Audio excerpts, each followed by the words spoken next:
नमस्कार दोस्तों, स्वागत है आपका एक बार फिर से हमारे इस चैनल सनातन बेला पर। दोस्तों, अगर आप अपने जीवन में कुछ नया सीखना चाहते हैं तो चैनल को सब्सक्राइब जरूर कर लें। एक बार की बात है, पहाड़ी के नीचे बसे एक छोटे से गांव में एक जवान लड़का रहता था। वह लड़का उस पूरे गांव में अपने आलस्य और काम चोरी के लिए प्रसिद्ध था। सभी गाँव वासी उसे आलसी कहकर ही पुकारते थे, क्योंकि वह पूरे दिन एक पेड़ के नीचे पड़ा रहता, झपटियां लेता और अपने भविष्य के बारे में अच्छे अच्छे सपने देखता। उसके दिन ऐसे ही आलस्य में गुजर रहे थे।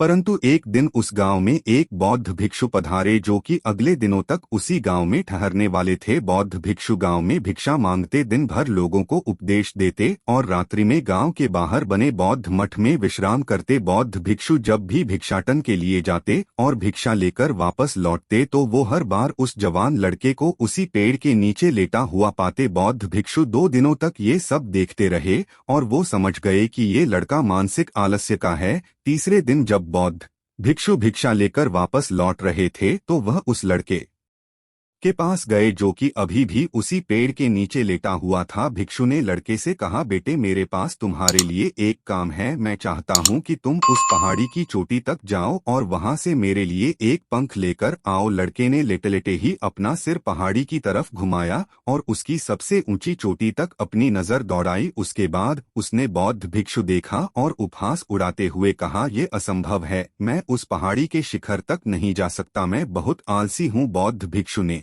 मुस्कुराते हुए कहा, अरे परंतु मुझे जिस पंख की तलाश है वो इस पहाड़ी के शिखर पर भी नहीं मिलेगा। वो तो इस पहाड़ी के दूसरी तरफ एक गुफा के अंदर मिलेगा, जिसके लिए इस पहाड़ी के शिखर तक चढ़कर दूसरी तरफ नीचे उतरना होगा। परंतु वह कोई साधारण पंख नहीं है। ऐसा पंख तुमने आज तक, वो एक बहुत ही दुर्लभ परंतु सुंदर पंख है जो अपनी रोशनी बिखेरता है। भिक्षु की इन बातों से उस लड़के के अंदर उत्सुकता जागी। उसने आज से पहले ऐसे किसी पंख के बारे में कभी नहीं सुना था और ऐसे रोमांचक सफर के बारे में सोचकर वह अंदर से उत्साहित हो उठा। इसीलिए उसने भिक्षु की चुनौती को स्वीकार करने का निश्चय किया और वह पहाड़ी की तरफ चल पड़ा। परंतु चढ़ाई बहुत लंबी और कठिन थी। जल्द ही लड़के का शरीर करने लगा, सांस फूलने लगी और शरीर से काफी पसीना बहने लगा, परंतु फिर भी उसने चलना जारी रखा। वो जैसे जैसे ऊपर और ऊपर चढ़ता गया, उसे प्रसन्नता और उत्साह की अनुभूति होने लगी, जिसे उसने आज से पहले कभी महसूस नहीं किया था। अंततः जब वह कड़ी मेहनत और लंबे प्रयास के बाद पहाड़ी के शिखर पर पहुंचा तो वह पूरी तरह से थक चुका था, परंतु वह बहुत खुश था। उसे अंदर से आत्मसंतुष्टि का एहसास हो रहा था। उसके चेहरे पर योद्धाओं जैसी मुस्कान थी, जैसे उसने कोई युद्ध जीत लिया हो। उसने पहाड़ी के शिखर से नीचे देखा, उसके सामने एक बहुत ही मनमोहक दृश्य था। उसने अपने अंदर एक उपलब्धि की भावना महसूस की जो उसने आज से पहले कभी नहीं की थी। परंतु असली चुनौती आगे थी। लड़के को पहाड़ के दूसरी ओर उतरना था और उस गुफा को ढूंढना था जहां पंख के मिलने की बात कही गई थी।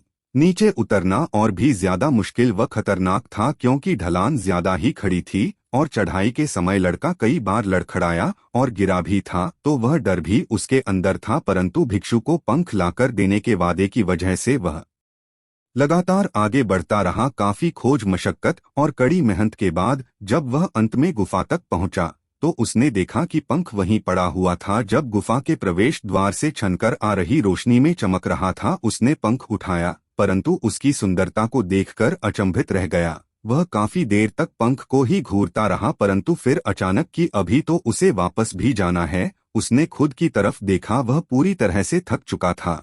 वह चिंतित हो गया कि वह पहाड़ पर कैसे चढ़ेगा और भिक्षु तक पंखा कैसे पहुंचाएगा। एक पल के लिए उसने हार मानने के बारे में सोचा, परंतु फिर उसे वह उपलब्धि और गर्व की भावना याद आ गई जो उसने पहाड़ी के शिखर पर पहुंचने पर महसूस की थी। उसे एहसास हुआ कि उसके अंदर इस सफर को दोबारा पूरा करने की ताकत और दृढ़ संकल्प। वह दोबारा पहाड़ी पर चढ़ने लगा। उसकी मांसपेशियों में दर्द हो रहा था, पैर कांप रहे थे, फेफड़े फटे जा रहे थे।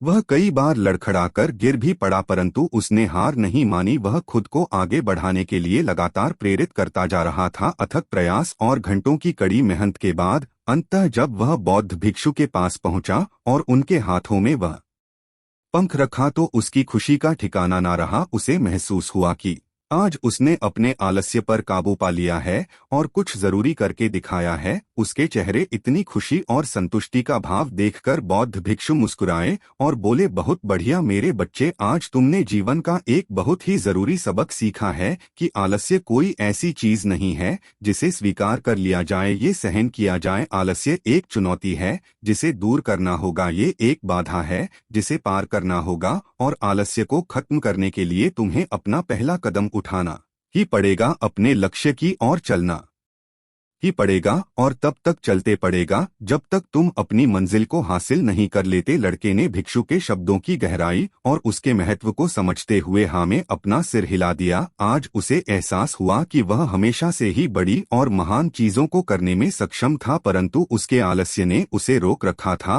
अब वह जानता था कि उसके पास अपने रास्ते में आने वाली किसी भी बाधा को दूर करने की ताकत और दृढ़ संकल्प है। इसके बाद भिक्षु ने उस आशीर्वाद दिया और उस गांव से चले गए। इस कहानी से सीखने वाली बात यह है कि जब हम असंभव लगने पर भी अपने लक्ष्य को हासिल करने के लिए खुद को आगे बढ़ाते हैं, तब हम अपने भीतर एक ऐसी ताकत और दृढ़ संकल्प की खोज करते हैं जिसके बारे में हम पहले कभी नहीं जानते थे। आलस्य पर काबू पाने के लिए हमें खुद को चुनौती देनी चाहिए और बड़े व महत्वाकांक्षी लक्ष्य बनाने चाहिए। फिर चाहे वो लक्ष्य कितने ही मुश्किल क्यों ना हो, हमें लगातार खुद को अपनी शारीरिक और मानसिक सीमाओं से परे ढकेलते रहना चाहिए और असफलताओं व बाधाओं का सामना करने पर भी अंदर से मजबूत बने रहना चाहिए। हमें अपने लिए एक नियम बनाकर और उस पर टिके रहकर अपने दैनिक आदतों और दिनचर्या में अनुशासन और निरंतरता भी विकसित करनी चाहिए। हम कुछ ऐसी अच्छी आदतें बना सकते हैं जो हमें मन न लगने पर भी ध्यान केंद्रित करने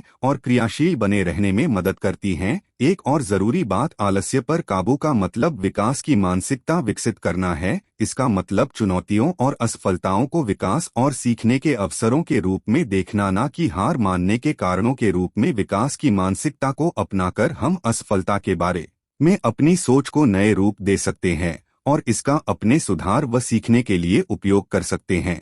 और अंत में हमें अपने आलस्य पर काबू पाने के लिए अपने आराम को छोड़कर जीवन की चुनौतियों और अवसरों स्वीकार करना ही पड़ेगा। आज के लिए बस इतना ही। धन्यवाद।